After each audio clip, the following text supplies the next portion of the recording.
ಚಾಮರಾಜನಗರ ಜಿಲ್ಲೆಯಲ್ಲಿ ಫೈನಾನ್ಸ್ ಕಂಪನಿಯವರ ಕಿರುಕುಳ ನಿಲ್ಲುವ ಲಕ್ಷಣಗಳು ಕಾಣ್ತಾ ಇಲ್ಲ. 2 ಮನೆಗಳನ್ನು ಜಪ್ತಿ ಮಾಡಲಾಗಿದೆ. ಕುಟುಂಬಗಳು ಈಗ ಬೀದಿಗೆ ಬಿದ್ದಿವೆ. ಮನೆ ಕಳ್ಕೊಂಡು ದೆಕ್ಕು ತೋಚದೆ ಕಂಗಾಲಾಗಿದ್ದಾರೆ ಸಂತ್ರಸ್ತರು. ಸಕಾಲದಲ್ಲಿ ಸಾಲ ಮರುಪಾವತಿ ಮಾಡದಿದ್ದಕ್ಕೆ ಮನೆ ಜಪ್ತಿಯನ್ನು ಮಾಡಲಾಗಿದೆ. ಚಾಮರಾಜನಗರದ ಸಂತೆಮಾರನಹಳ್ಳಿಯಲ್ಲಿ ರಾಜೇಶ್ ಎನ್ನುವರ ಮನೆಯನ್ನು ಜಪ್ತಿ ಮಾಡಲಾಗಿದೆ. ಕೊಳ್ಳೇಗಾಲ ತಾಲೂಕು ಹಾಗೆಯೇ ಕಾಮಗೆರೆಯಲ್ಲೂ ಕೂಡ ಚೆಲುವರಾಜು ಎನ್ನುವ ವ್ಯಕ್ತಿಯ ಮನೆಯನ್ನು ಜಪ್ತಿ ಮಾಡಲಾಗಿದೆ. ಕೊಳ್ಳೇಗಾಲ ತಾಲೂಕಿನ ಕಾಮಗೆರೆ ಹಾಗೆಯೇ ಚಾಮರಾಜನಗರ ತಾಲೂಕಿನ ಸಂತೆಮರಹಳ್ಳಿಯಲ್ಲಿ ಮನೆಯನ್ನು ಜಪ್ತಿ ಮಾಡಲಾಗಿದೆ. ಸಂತೆಮರಹಳ್ಳಿ ಗ್ರಾಮದ ರಾಜೇಶ್ ಎಂಬ ಕುಟುಂಬ 15 ಲಕ್ಷ ಗೃಹ ಸಾಲ ಪಡೆದಿದ್ದರು. ಸಕಾಲದಲ್ಲಿ ಸಾಲ ಮರುಪಾವತಿ ಮಾಡೋದಕ್ಕೆ ಆಗಿರಲಿಲ್ಲ. ಮನೆ ಜಪ್ತಿ ಮಾಡಲಾಗಿದೆ. ಮನೆಯ ಜಗಲಿಯಲ್ಲಿ ರಾಜೇಶ್ ಕುಟುಂಬದವರು ವಾಸವನ್ನು ಮಾಡ್ತಾ ಇದ್ದಾರೆ. ಇನ್ನು ಕೊಳ್ಳೇಗಾಲ ತಾಲೂಕಿನ ಕಾಮಗೆರೆಯಲ್ಲೂ ಕೂಡ ಇದೇ ರೀತಿ ಮನೆಯನ್ನು ಜಪ್ತಿ ಮಾಡಲಾಗಿದೆ. ಏನಾಯ್ತಮ್ಮ ಅವತ್ತು ಸ್ವಾಮಿ 2 ಲಕ್ಷ ರೂಪಾಯಿ ಕೊಡ್ತೀನಿ ಸ್ವಾಮಿ, ದಯವಿಟ್ಟು ಮನ ತಾಯಿ ಹೊಚ್ಬೇಡಿ ಸ್ವಾಮಿ. ನಿಮ್ಮ ಪಾದರ್ಶ 2 ಲಕ್ಷ ಯಾವತ್ತೂ ಆಗಲ್ಲ ಕಣಮ್ಮ, ಕಿಮ್ಗಿಂಟ್ಕೊಳ್ಳಮ್ಮ. ನೀವು 2 ಲಕ್ಷ ಕೊಡ್ರಿ ಎತ್ತಾಗೆಡ್ದಮ್ಮ. ಅಲ್ಲ, ಮುಂದೆ ಅವಕಾಶ ಮಾಡ್ಕೊಡಿ ಅಂತ ಹೇಳಿ. ಮುಂದೆ ಅವಕಾಶ ಮಾಡ್ಕೊಡಿ ಸ್ವಾಮಿ. ಹಂಗೆ ಸಸಿ ಕಟ್ಟಿ ನಿಮ್ಮ ಋಣನ ಕಳ್ಕೊಡ್ತಾರೆ ಸ್ವಾಮಿ. ಈಗ ಆ ಗಟ್ಟಿಯಾಗಿದ್ರು ನೋಡಿ ಅವರು ಸುಮಾರಾಗ ಮಕ್ಳಿಗೂ ಕೆಲಸ ಕೊಡ್ತಾ ಇದ್ರು ಸ್ವಾಮಿ. ಮಕ್ಳ ಗತಿ ನೋಡಿ ಸ್ವಾಮಿ ನಿಮ್ದು.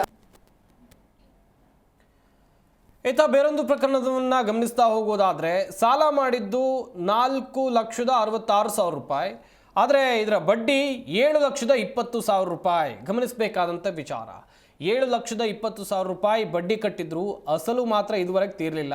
ಬಡ್ಡಿ ಚಕ್ರ ಬಡ್ಡಿ ಕಟ್ಟಿ ಪ್ರಾಣವನ್ನೇ ತೆತ್ತಿದ್ದಾರೆ. ಸೈಯದ್ ಸಮೀವುಲ್ಲಾ ಅಂತ ಹೆಸರು. ಸಾಲಗಾರ ಸತ್ರು, ಕುಟುಂಬದವರಿಗೆ ಸಾಲ ಕೊಟ್ಟವರು ಕಿರುಕುಳವನ್ನು ನೀಡ್ತಾ ಇದ್ದಾರೆ. ಸಾಲ ಕಟ್ಟುವಂತೆ ಪೀಡಿಸ್ತಾ ಇದ್ದಾರೆ ಫೈನಾನ್ಸ್ ಕಂಪನಿಯವರು. ಇದು ತುಮಕೂರಿನ ಕುಟುಂಬದ ಕಣ್ಣೀರಿನ ಕಥೆ. ತುಮಕೂರಿನ ಲೇಬರ್ ಕಾಲೋನಿಯ ನಿವಾಸಿ ಸೈಯದ್ ಮನೆ ನಿರ್ಮಾಣಕ್ಕಾಗಿ 4,66,000 ರೂಪಾಯಿ ಸಾಲವನ್ನು ಮಾಡಿಕೊಂಡಿದ್ದರು. ಸೈಯದ್ 5 ಸ್ಟಾರ್ ಫೈನಾನ್ಸ್ ಕಂಪನಿಯಲ್ಲಿ ಸಾಲವನ್ನು ಮಾಡಿಕೊಂಡಿದ್ದರು. ಸಾಲ ಕಟ್ಟಿ ಸಾಲಕ್ಕೆ ಬಡ್ಡಿನೂ ಕಟ್ಟಿದ್ದಾರೆ. 7 ಲಕ್ಷ ಚಿಲ್ಲರೆ ಕಟ್ಟಿದ್ದಾರೆ. ಇನ್ನೂ ಕೂಡ ಕಿರುಕುಳವನ್ನು ನೀಡ್ತಾ ಇದ್ದಾರೆ. ಬಡ್ಡಿ ಮೇಲೆ ಚಕ್ರ ಬಡ್ಡಿ ಹಾಕಿದ್ದಾರೆ ಎನ್ನುವುದಾಗಿ ಕುಟುಂಬಸ್ಥರು ಆರೋಪಿಸ್ತಾ ಇದ್ದಾರೆ. ಸರ್ 19ನೇ ತಾರೀಕಿಗೆ CSML ಹೆಸರು ಮೇಲೆ ಲೋನ್ ತಗೊಂಡಿದ್ವಿ ಸರ್. ಈಗ ಅವ್ರು ತೀರೋದ್ರು. ಲಾಸ್ಟ್ 9 ತಿಂಗಳಾಯಿತು. ತಿರ್ಗಾ ನಾನು ಲೋನ್ ಕಟ್ತಾನೆ ಇದ್ದೀನಿ. ಇನ್ಶೂರೆನ್ಸ್ ಐತೆ ಇಲ್ಲ ಅಂದರೆ ಸಾರ್ ಇಲ್ಲ ಅಂದರೆ ಅದಕ್ಕೆ ನನಗೆ ಬಡ್ಡಿ ಕಟ್ಟೋಕ್ಕಾಗಲ್ಲ, ನೀವು ಇಷ್ಟು ಕಮ್ಮಿ ಮಾಡಿ ನನಗೆ ಏನಾದರೂ ಮಾಡಿ ಅಂದಿದ್ದಕ್ಕೆ ಇನ್ನೂ 1.5 ಲಕ್ಷ ಬಡ್ಡಿ ಜಾಸ್ತಿ ಹಾಕಿದೆ. ಸರ್ವಿಸ್ ಚಾರ್ಜ್ 50,000 ಹಾಕಿದ್ದಾರೆ. ಅದೆಲ್ಲ ನನಗೆ ಆಗಲ್ಲ ಕಟ್ಟೋಕ್ಕೆ. ನಾನು ಎಷ್ಟು ದುಡ್ಡು ಕೊಡಬೇಕು ಅಷ್ಟು ಹೇಳಿ ಟೈಮ್ ಕೊಡಿಸಿ ನನಗೆ ಒಂದು ಸಹಾಯ ಮಾಡಿ ನನ್ನ ಪೇಪರ್ ನನಗೆ ಕೊಡಿಸಿ ಸರ್. 4,65,000. ಈಗ ನಾನು 63 ಕಂತು ಕಟ್ಟಿದ್ದೀನಿ ಸರ್. 12,250 ರೂಪಾಯಿ ಕಟ್ಟಿದ್ದೀನಿ ಸರ್. ಇನ್ನೂ 4.5 ಲಕ್ಷ ಕಟ್ಟಿ ಅಂತ ಹೇಳ್ತಾ ಇದ್ದಾರೆ. ಮಂಡ್ಯದಲ್ಲೂ ಮೈಕ್ರೋ ಫೈನಾನ್ಸ್ನವರ ಹಾವಳಿ ಹೆಚ್ಚಾಗಿದೆ. ಮಾತ್ರೆ ನುಂಗಿ ಆತ್ಮಹತ್ಯೆಗೆ ಮಹಿಳೆಯೊಬ್ಬರು ಯತ್ನಿಸಿದ್ದಾರೆ. ಮಂಡ್ಯದ ಕೊನ್ನಾಪುರ ಗ್ರಾಮದಲ್ಲಿ ನಡೆದಿರುವಂಥ ಘಟನೆ ಇದು. 59 ವರ್ಷದ ಪ್ರೇಮ ಆತ್ಮಹತ್ಯೆಗೆ ಯತ್ನಿಸಿದ ಮಹಿಳೆ.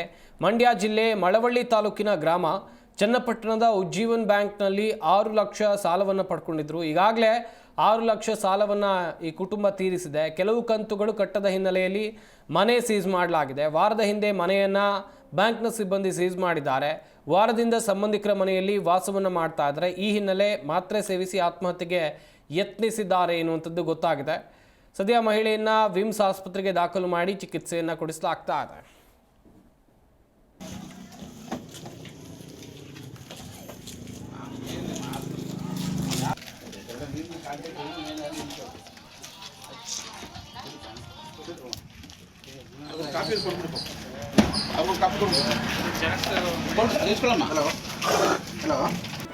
ಜಿ ಕನ್ನಡ ನ್ಯೂಸ್ ಈಗ ನಿಮ್ಮ ಮನೆಯಲ್ಲೇ ನೋಡಿ.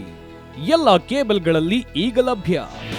ನಿಮ್ಮ ನೆಚ್ಚಿನ ಜಿ ಕನ್ನಡ ನ್ಯೂಸ್ ಈಗ ಸನ್ ಡೈರೆಕ್ಟ್ ನಲ್ಲಿ number 292, Tata play number 1664, Jio TV number 1334, NXT digital number 30, in cable number 30, city networks 51, U digital number 162, GTPL number 17, Rockline telecommunications number 42, Shri Basaveshwara cable number 168, rural cable network 60, Vinayaka digital 57, Abhishek cable 821, city channel 53, Siddeshwara cable network 57, V4 digital Infotech 628, Surya digital networks 53, Gajanan digital number 836, Malnad infotech private limited number